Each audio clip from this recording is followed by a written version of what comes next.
नमो नमो गुरुदेव जो साधु स्वरूपी देव, आदि अंत गुण काल के जाननिहारोगे। साहेब बंदगी, साहेब बंदगी, साहेब बंदगी। इच्छा बहुत प्रबल भूख है, आग है। इच्छा के आग में दुनिया जलता है। चाह नहीं मैं सुरवाला के गहनों में गुथा जाऊं, चाह नहीं प्रेमी माला के बिंद प्यारी को ले जाऊं, चाह नहीं इस संसार में इच्छा के करते सभी सुबह से शाम तक दौड़ते हैं, पेट के लिए, परिवार के लिए, लेकिन शरीर के अपना आत्मा के लिए पुण्य कर्म खाली है। निष्काम कर्मी होना चाहिए। इच्छा के ऊपर एक कहानी है। एक जो है कबूतर था, एक कबूतरी थी। दोनों जो है बहुत प्रेम से एक पेड़ पर रहते थे। उसने जो है कबूतरी बच्चा देती है और बच्चे जो है थोड़ा बड़े हो जाते हैं। तब तक ले बहेलिया आता है, जाल फैलाता है, दाना डालता है। उसमें जो है सब बच्चे फंस जाते हैं। कबूतर कबूतरी के पता लगता है कि बच्चे जाल में फंस गए। अब बच्चे के ममता मुंह में पड़ करके ऐसे पागल होते हैं कि कबूतर कबूतरी भी वो बहेलिया के जाल में कूद पड़ते हैं। अब बहेलिया सबको पकड़ करके अब बंदी बना करके ले जा करके मार के खा जाता है। इस संसार में माया के चक्कर में सभी ऐसा ही काल के मुंह में घुस जाते हैं। लोभ बस, लालच बस, ममता बस, मोह बस, सब परिवार के मुंह बस दुखी है, रिश्तेदार के मुंह बस दुखी है, समाज यार दोस्त के मुंह बस दुखी है। ये इच्छा बड़ा प्रबल शक्ति है। ये इच्छा जितना ही मिलता है उतना ही बढ़ता है। इसलिए इस आग के या भूख के जान करके छोड़ने में सुख है, भलाई है, कल्याण है।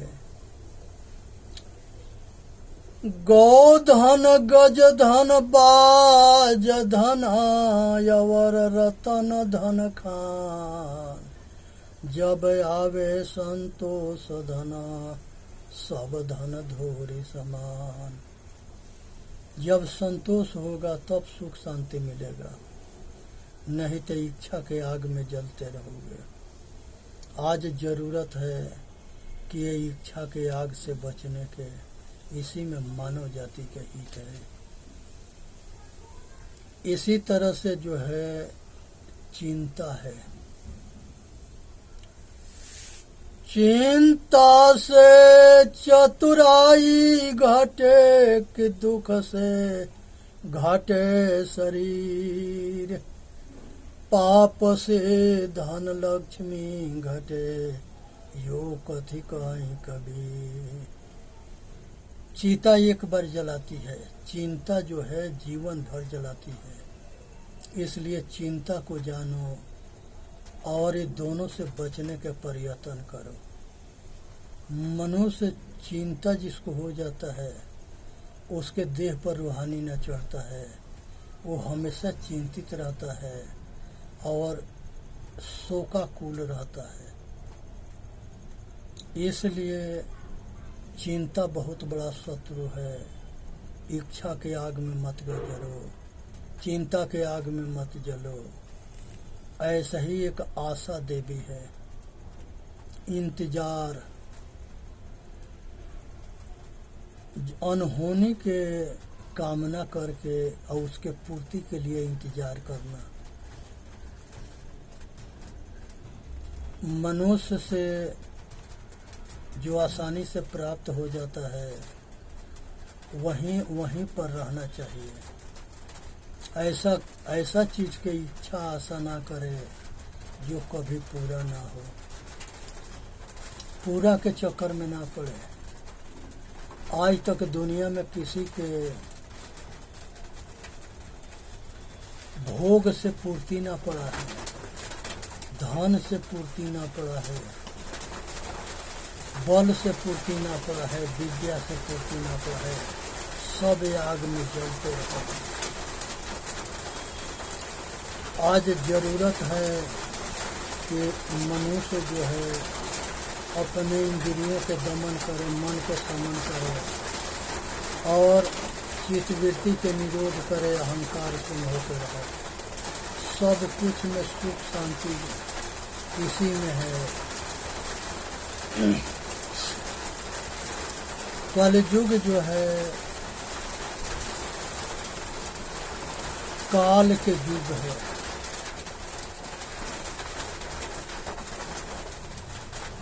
महाभारत के युद्ध में एक चक्रव्यूह की रचना द्रोणाचार्य जी करते हैं। अर्जुन कृष्ण के साथ में कहीं बाहर चले जाते हैं। अब उसी समय पांडवों के ललकारा जाता है, लेकिन ये सब में कोई जो है चक्रव्यूह भेदन नहीं जानते थे, तोड़ना नहीं जानते थे। अभिमन्यु कहा कि हमने 6 गेट के तो तोड़ देंगे, लेकिन 7वां भी इसमें हम नहीं तोड़ पाएंगे। भीम कहे कि 7वां हम अपने गदा से तोड़ देंगे। चक्रव्यूह की रचना हुआ और वो चक्रव्यूह में 6 फाटक तोड़ते हुए अभिमन्यु जो है युद्ध के मैदान में अंदर घुस गया। महाभारत के द्रोणाचार्य, कृपाचार्य, कर्ण, दुर्योधन, अश्वत्थामा, सभी महारथी, भीष्म, ये सब मिल करके अभिमन्यु के मार दिए। ये धर्म युद्ध है, हमेशा यह धर्म युद्ध होता रहा है। जब मार दिए तो पांडवों में शोक के लहर दौड़ा, दुख ही दुख के पहाड़ टूटा, सब परेशान हो गए। तब तक ले अर्जुन आए, पता लगा कि लास्ट में जयद्रथ के बाण से इनकी मृत्यु हुआ अभिमन्यु के। अर्जुन जो है प्रतिज्ञा किया कि कल सूर्य डूबने से पहले हम जयद्रथ के मार देंगे। दल सज गई, रणभूमि में पहुंच गई। जयद्रथ जो है बहनोई था, बड़ा सुरक्षा था, उसके बीच में बादल के ऐसा अंधियारी आया कि लगा कि सूरज डूब गया। तो वो चीता समाधि लेने के प्रतिज्ञा किए थे अर्जुन, तो चीता पर लेटने जा रहे थे तो ये गए देखने के लिए, उसमें जयद्रथ देखा। तब तक ले ये लीला जो है कृष्ण जी के था। सूरज फिर दिखाई दिया, कृष्ण भगवान इशारा किया अर्जुन के कि धनुष बाण लेके मार दो, ये सामने दशरथ जयद्रथ है। अर्जुन उठ के मार दिया और जयद्रथ मारा गया। इसे समझने की जरूरत है कि भीड़ में अत्याचार तो कर देते हो, लेकिन उसके फल भोगना पड़ेगा। दुनिया की कोई ताकत ना है कि बचा ले, इसलिए पाप करना बंद करो। इसी में मानव जाति के हित है और इसी में सबके कल्याण है।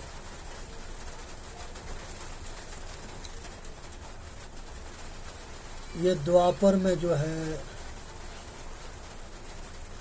अर्जुन जैसे शक्तिशाली जो है कर्ण होता है।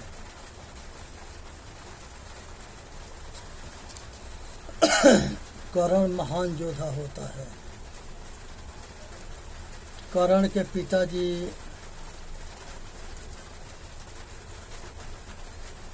द्रोणाचार्य को ले जा करके कहते हैं कि हमारे पुत्र के भी शिक्षा दे दो। द्रोणाचार्य कहते हैं कि हम राजकुमारों के शिक्षा देते हैं, शूद्रों के नहीं। कर्ण जो है अपना ब्राह्मण के रूप बनाता है, अब परशुराम के आश्रम में जाकर शिक्षा प्राप्त कर लेता है। एक दिन कर्ण के जांघ पर सिर धके गुरु सो रहे थे। एक विषैला कीड़ा जो है काट दिया, खून जो है लथपथ हो गया कर्ण। वो खून के ठंडापन से परशुराम जगे। जब देखे वो कंडीशन, कहे कि तुम ब्राह्मण ना है, ब्राह्मण के इतना करेजा ना होता है, तुम क्षत्रिय हो और तुम धोखा से विद्या हासिल किया है, ये आखिरी टाइम में तुम्हारे को काम ना करेगा, ऐसा श्राप दिए।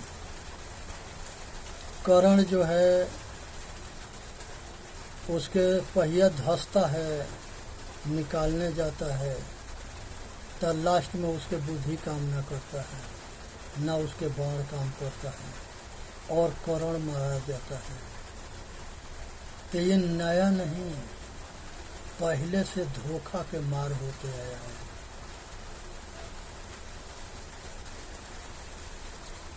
कर्ण जो है सब तरह से योग्य था और कुंती के पहला पुत्र था, कुंवारी में पैदा हुआ था।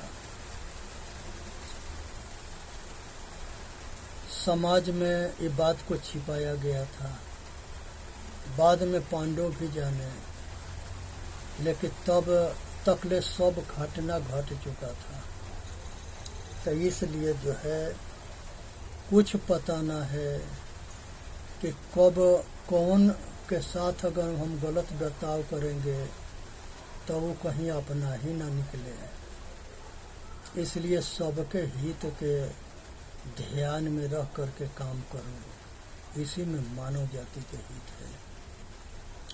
सुनना है, समझना है, विचार करना है, अपना कल्याण करना है। त्रेता में एक पंडित होता है, भगवान राम के राज में एक शूद्र तप करता है।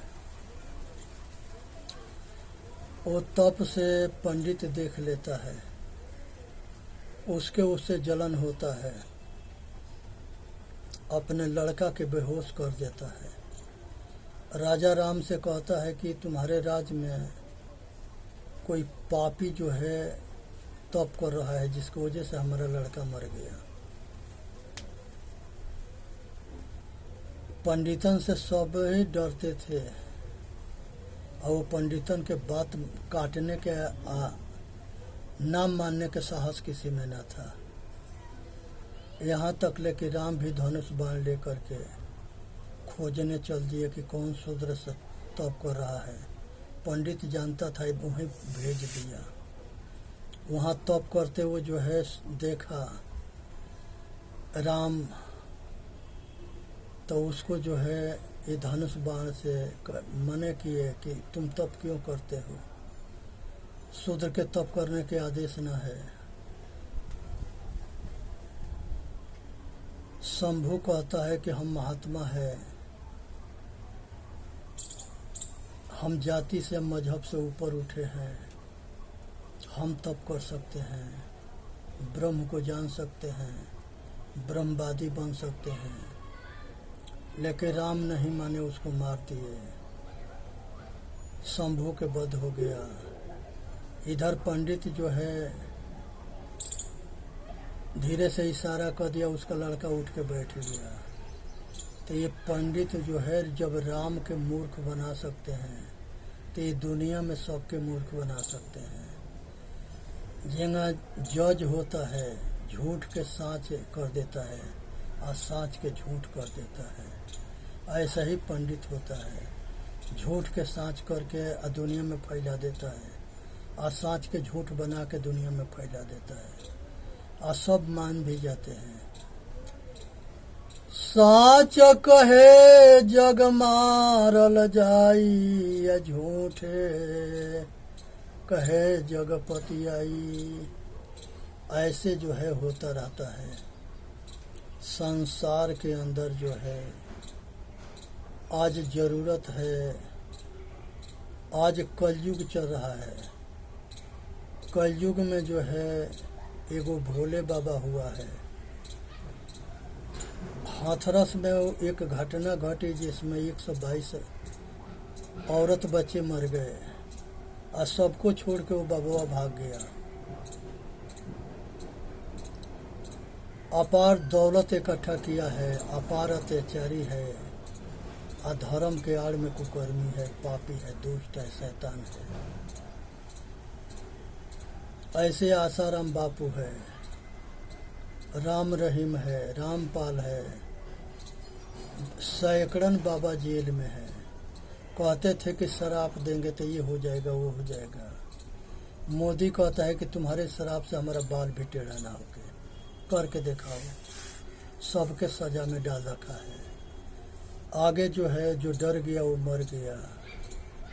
जोगी मोदी के जो है पीछे दुनिया पड़ी है, लेकिन कोई कुछ बिगाड़ ना सके। कहते थे कि 370 हटेगा तो खून के नदी बहेगी, बाल भी टेढ़ा ना होगा। इसी तरह से आज भी जो है जिस जमीन को ये कब्जा करके बैठे हैं वक्फ बोर्ड के नाम पर, वो सब सरकार जो है कब्जा करने जा रही है।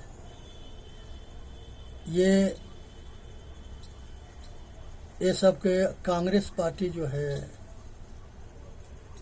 ये जो है हमेशा ये भारत के अहित में काम किया है। अंग्रेजन के पार्टी है, अंग्रेजन के दलालन के उसमें चलता है और उसी के साथ जो है ये हिंदू भी देते हैं, जिसके वजह से कितने भारत के टुकड़ा करा दिया। आज भी वो यहीं पड़े हैं, सब जाते ना हैं, खाली टुकड़ा करते हैं। जो टुकड़ा होता है वो मुस्लिम देश बन जाएगा, लेकिन भारत हिंदू राष्ट्र नहीं बनेगा। आज ये गद्दारन के वजह से भारत हिंदू राष्ट्र नहीं बनता है।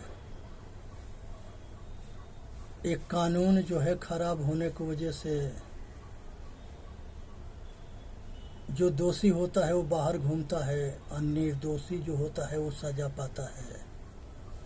कानून घटिया, पार्टी घटिया, उसके कर्मात घटिया।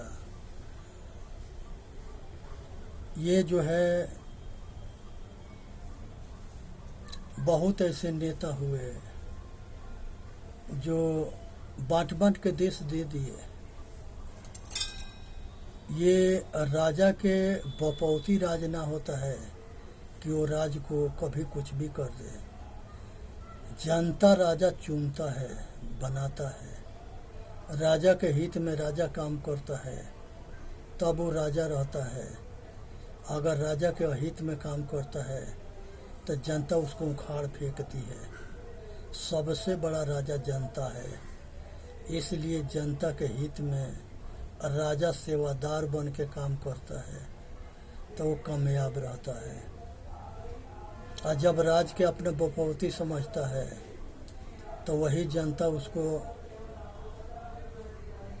हार में बदल देती है और वो जो है शक्तिहीन हो करके अपने किए हुए कर्म से पछताता है। इसलिए आज ज़रूरत है कि अच्छे काम करने के। आज जो है ये भारत के गद्दारन के देन है कि ये भारत 100 साल गुलाम है, हजारों बरस गुलाम रहा।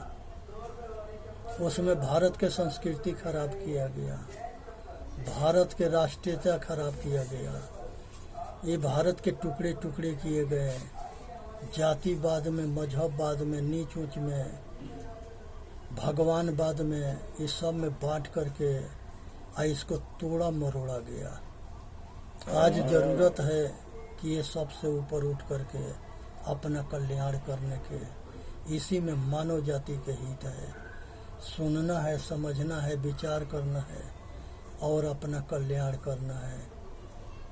आज जरूरत है, ये भेड़ चाल है दुनिया में।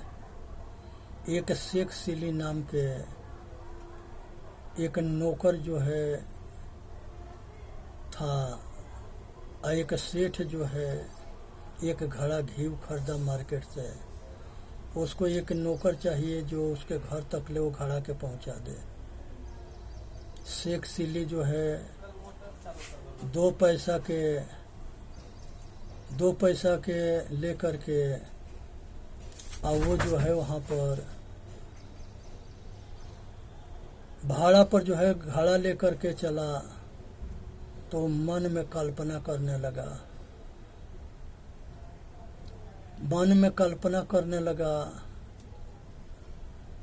कि हम 2 पैसा मिलेगा तो मुर्गी खरीदेंगे, उसके ज़्यादा बच्चे होंगे तो बेच के बकरी खरीदेंगे, बकरी के बच्चे होंगे उसके बेच करके गाय भैंस खरीदेंगे, उसको बेच करके शादी करेंगे, बेटा पैदा होगा, बेटा हमारे कंधा पर चढ़ेगा तो हम वो सबको अपने कंधे पर नहीं चढ़ाएंगे, मने करेंगे, कोई नहीं मानेगा तो उसे उतार करके गिरा देंगे।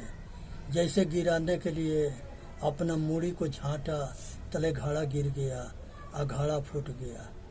अब उधर सेठ रोने लगा और दूसरे तरफ ये नौकर शेख सिली रोने लगा। सेठ पूछा कि तुम क्यों रोते हो? वो कहा कि तुम क्यों रोते हो? तो हमारा घी बिखर गया इसलिए रो रहे हैं। कहा कि तुम क्यों रोते हो? वो कहा कि हमारा सारा गृहस्थी नाश हो गया इसलिए हम रोते हैं। कहा कि तेरा गृहस्थी का नाश हो गया?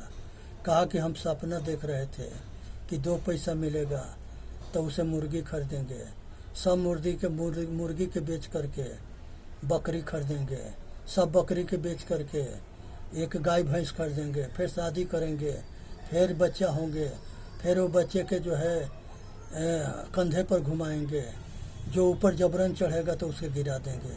अब वो बच्चों के गिराने में तुम्हारा घी के घड़ा गिर गया, फूट गया।